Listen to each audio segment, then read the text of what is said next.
So we are saying no more to living paycheck to paycheck. And for us to achieve that goal, we need to track our money. So we need to know where the money is going. And for us to know where the money is going, we need to budget.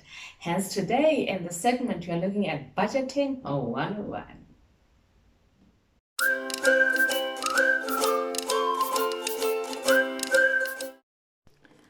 So, as promised, we are looking at what we term a budget.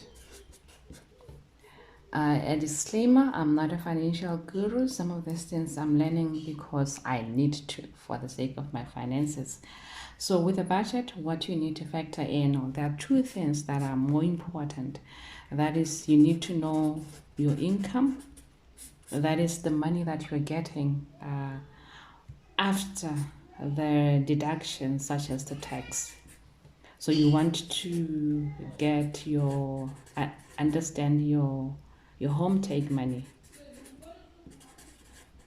Your home take money, right? That's your income.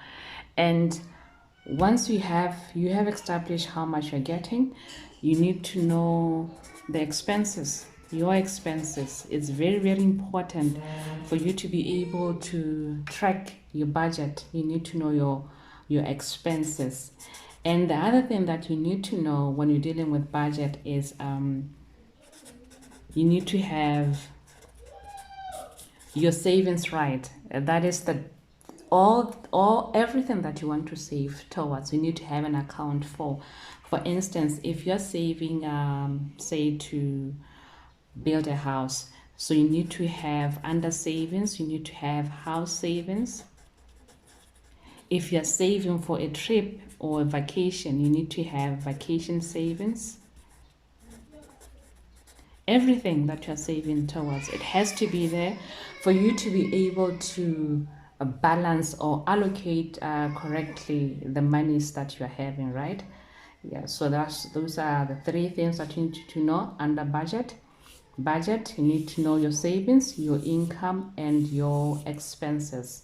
Now, there are different varieties or different methods that is utilized for savings.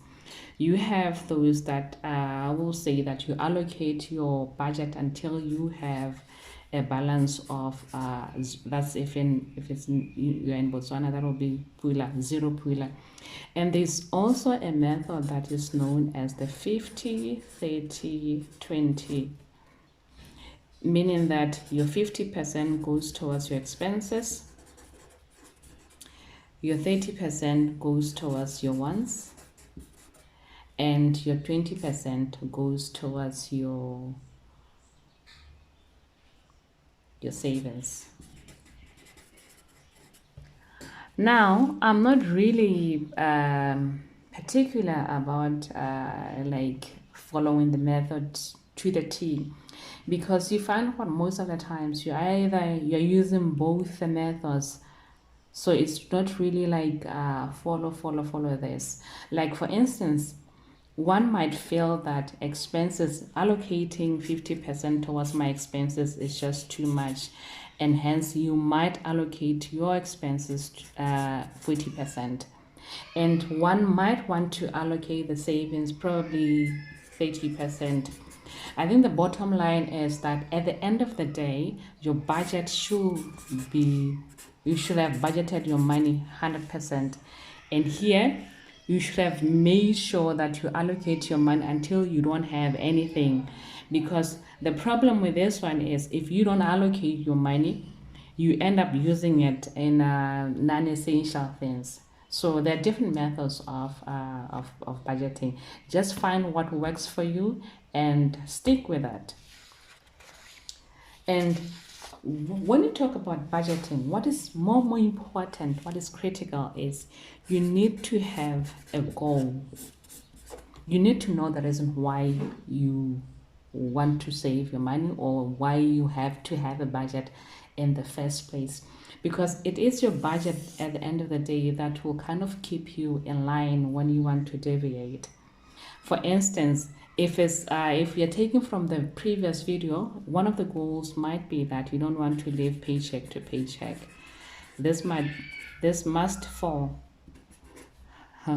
paycheck to paycheck. You don't want to live this in 2022. So it might be one of your goals. And the other goal, obviously, we have financial freedom. I mean, there's nothing that, that some of the mental ailments that we find ourselves going through is really because of the finances.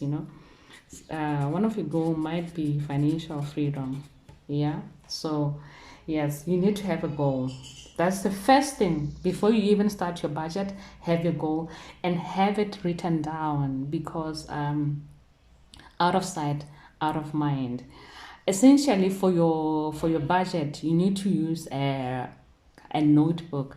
I'm just using a paper here because for me to illustrate further, to illustrate what I'm talking about is easier when I'm just using a paper. But you need to have something that like a notebook, because a paper you can lose it. You don't want to do that. So now we look at the budgeting. So you have, as mentioned, you have your expenses. Your expenses will include your utilities, that's your water, electricity. You have your rent, if you are renting. You have your transport or fuel, depending on whether you have a car or something. If you don't have a car, obviously you will need to set aside money for transport. And food, obviously, when you are budgeting, you don't have to deny yourself food saying that you are budgeting. So all the expenses, all the regular expenses, or the fixed expenses, you need to list them down here. And other than the expenses, we have what is termed as your variable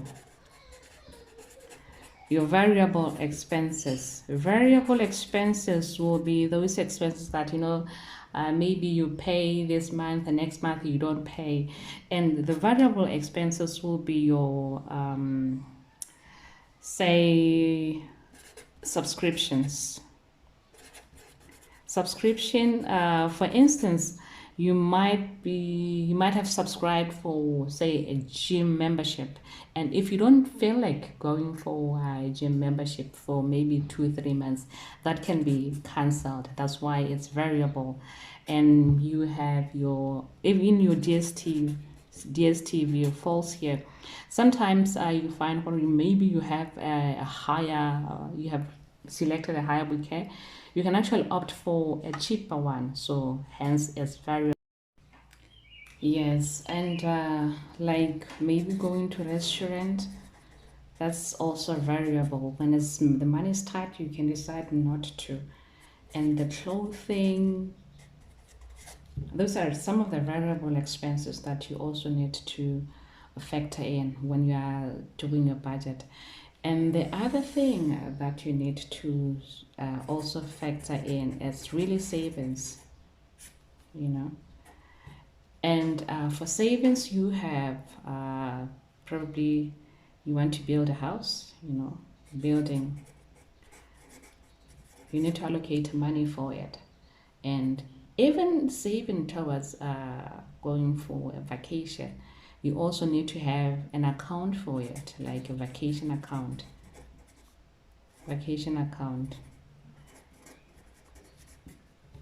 So here, this one is debatable whether it falls under savings or under expenses.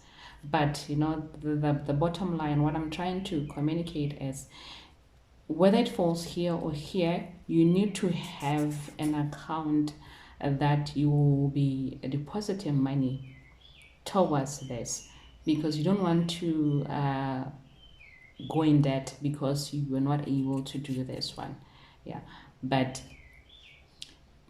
essentially you need to have your expenses, the variable expenses, and the savings. And the other thing that I did not mention is when you are also budgeting, if you have debts, you also need to allocate money towards. Yes. Yes, so essentially, if you're using the 50, 30, 20% rule, you need to allocate your expenses as follows: 50%, 30% goes to wants, and 20% goes to savings. The ones you can live without. Hmm. Yes, the ones just know that you can live without. Otherwise, that was the brief video dealing with budgeting, and I'm just hoping to hear your interaction in the comment section. Tandazile, shout out to Tandazile, a very a staunch supporter, and I'm sure I'm going to get something from her.